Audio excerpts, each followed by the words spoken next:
नमस्कार। आज़ादी का अमृत महोत्सव मना रहे सभी देशवासियों को स्वाधीनता दिवस की हार्दिक शुभकामनाएं एवं बधाई। यह वह अवसर है जहां हम उन सभी ज्ञात अज्ञात स्वतंत्रता संग्राम सेनानियों के त्याग समर्पण को याद करें, उनके आत्मोत्सर्ग से अभिप्रेरित और अनुप्राणित भी हों। साथ ही हम अपने इतिहास की उन भूलों से सबक लें।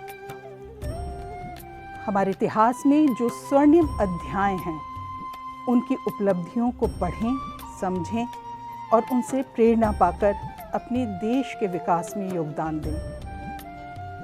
यह अवसर है कि आज़ादी के इस पर्व को मनाते हुए हम सभी तरह की संकीर्ण और संकुचित मनोभावों से ऊपर उठकर महान आदर्शों और मूल्यों को स्थापित करने के लिए कदम ताल करते हुए आगे बढ़ें। देश के विकास में अपने सहयोग, अपनी प्रगति को सुनिश्चित करें और ये तभी होगा जब हम परस्पर सहयोग की भावना से एक दूसरे की सफलता के लिए कार्य करेंगे।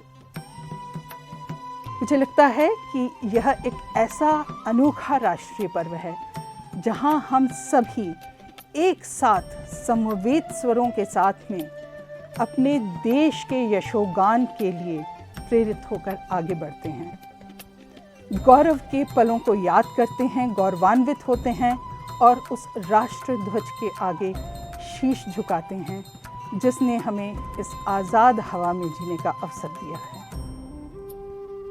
हम सभी जो मीडिया क्षेत्र में अध्ययन अध्यापन से जुड़े हुए हैं, वे इस अवसर पर घर घर तिरंगा इस मंत्र से अभिप्रेरित होकर राष्ट्र ध्वज के प्रति अपने सम्मान को प्रदर्शित करें। यह इस राष्ट्रीय दिवस पर हमारा संकल्प होना चाहिए।